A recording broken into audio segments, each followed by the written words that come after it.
Welcome to Honyok Honeybees. I'm the Honyok, and right now I'm getting ready to go through this 5-frame nuke. It is the end of July, and there are a lot of questions on the internet, or people ask me, is it too late to pick up a nuke? No, it is definitely not too late to pick up a nuke. You can still have this hive ready for the fall honey flow basically coming in a month. So when it starts in early September, when the goldenrods start blooming, if you did this in a 5-frame setup, you would already be ready to put a honey super on and get honey, or allow them to have plenty of honey for the winter. But they should have plenty of honey, and then also you could actually get some honey yet off the fall flow if we don't have a extremely dry fall. So what we're going to do is go through this box, and I'm going to show you and tell you what we would do. I have not gone through this box yet, so let's take a look.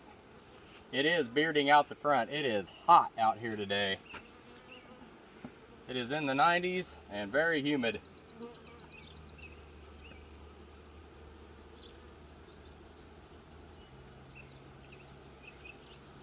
And the bees are busy. Quick look for the queen.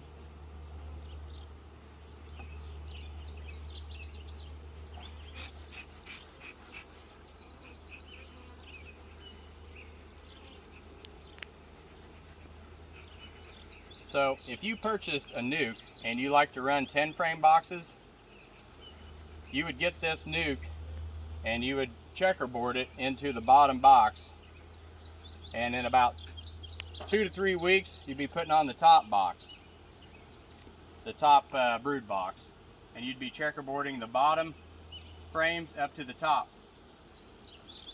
and then it would be another couple weeks and it would be ready for a honey super if you got a good flow this fall.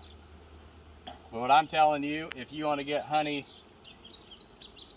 this fall, there's still time, because this box, I got to probably put another deep on it today, and we'll checkerboard it, and we'll be ready for a super in just a couple weeks. Yeah, she's laying this all up. This is the outside frame. The other side had a decent amount of honey on it. Can you see in there, Victor? At all with the camera? Yep. So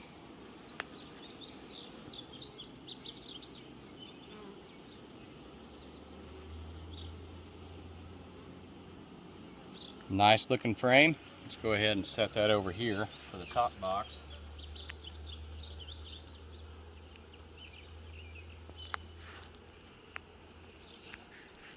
And then we just set a brood frame in there and a brand new one next to it.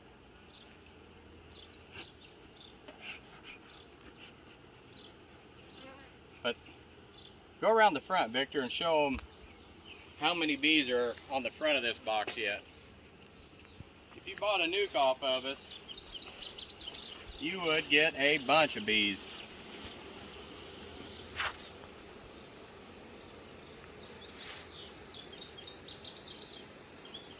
Yeah, look at that. Look at all that brood. All this is going to be hatching,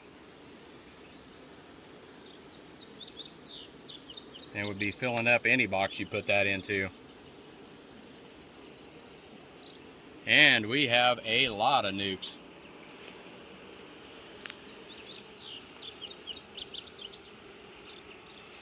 What do you think we got, Victor? Another 100 we can sell yet? Oh yeah. For sure.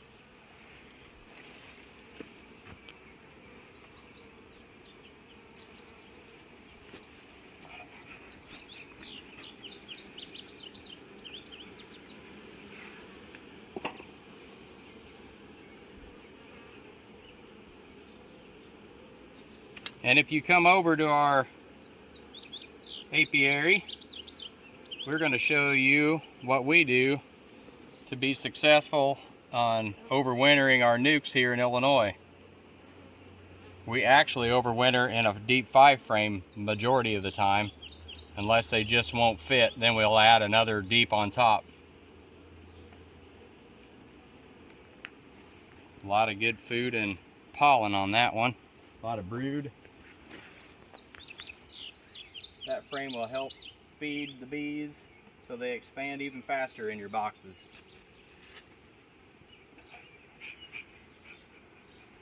And we're also going to be, we're changing the bottom boards out, and we have our treatment. And the miracle of technology, wham, bottom board. So we've scraped this off, and we've added our hive beetle treatment we got off the Fat Bee Man, and we got a video on how to make this stuff. But if you can take a look, most of our boxes are in the shade, and we're trying to work this box out in the sun so it shows up better for video, but we do have a bunch of nucs. And we'll actually keep making splits if we need to, all the way till October. And we feed them 2-to-1 sugar syrup. So you put 16 pounds of sugar to 1 gallon of water. 1 gallon of water weighs 8 pounds. And that will get your boxes the weight that they need to get them through the winter. So we're putting this treatment on, and we haven't seen a hive beetle today going through a lot of boxes. It works well. There's so much stuff out there saying you can't do this and you can't do that, but we've learned an awful lot from Don that shows us, yes, you can do all this kind of stuff that's not in books.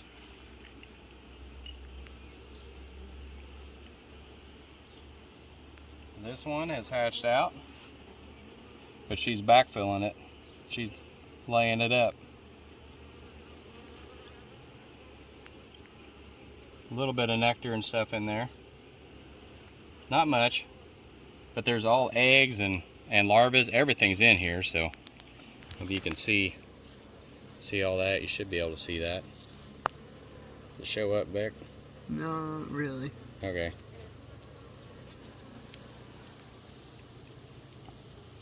But anyway, we'll leave that down here. She's down here laying somewhere. Put this here. Let's see. So when you're checkerboarding, this one had brood on it. So down below it, I want to have a new one. Move this over. So the next one next to this is a brood. That is a new one going to be above it. And then we have a new next to that. And it'll be under this brood one. That'll be above it. It's got the last frame. We can take a look here.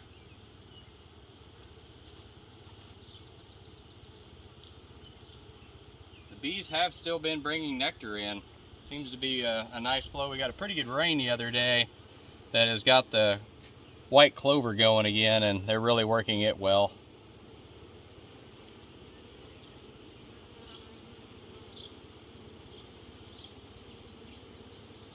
So, and on this video, did we see the queen? No, we did not. Is she here? Yes, because we're seeing a lot of fresh eggs. So you gotta keep moving, keep working the boxes. You don't have to see the queen every time.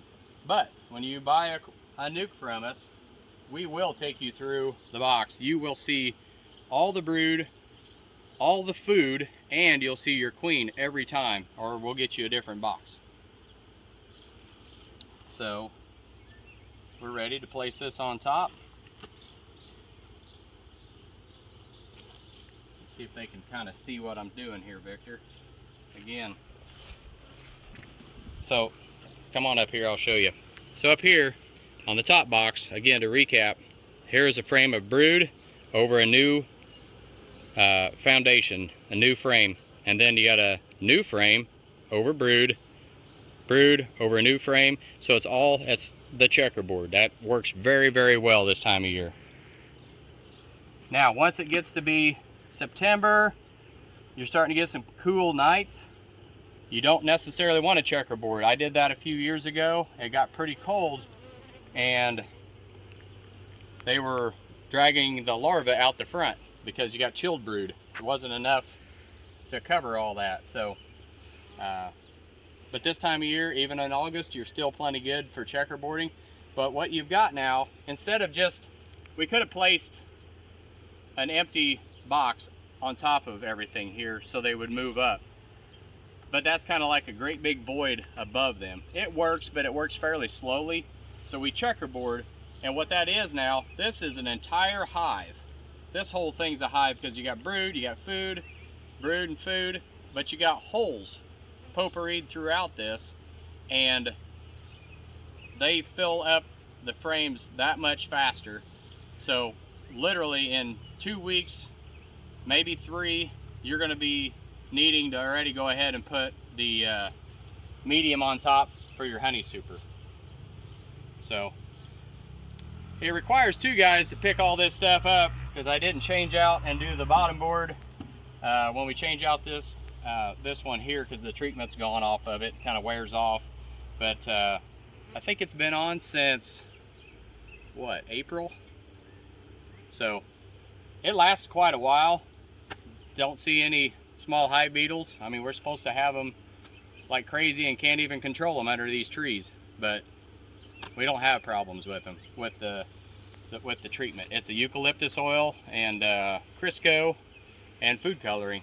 That is real easy. So I'd highly suggest that. It's all easy, works real well. So you want to keep your bees calm, put the lid on slowly. I'll show you what we're doing here. Quick tip, pick an opposite corner and then slowly bring that lid down and it'll brush all the bees off so you don't smash them.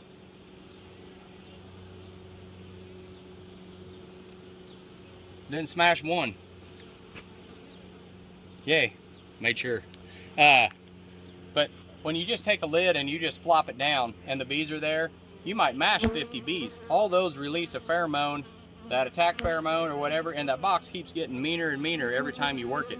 But there's subtle things that you can do to keep your box calm, and you're wondering why you got a hot box or something. It could be the way you're working. So just learn the proper way. I think I got videos even on doing that, and when you come here, we'll show you how to do all this. And we'll show you how we treat for mites. We'll show you the hive beetle treatment. We'll show you what we do to get them through the winter. And you're always free to ask us questions forever, I guess. So, but anyway, we love helping people. Just come on out. But thanks for watching. Honyok honeybees. Honyok.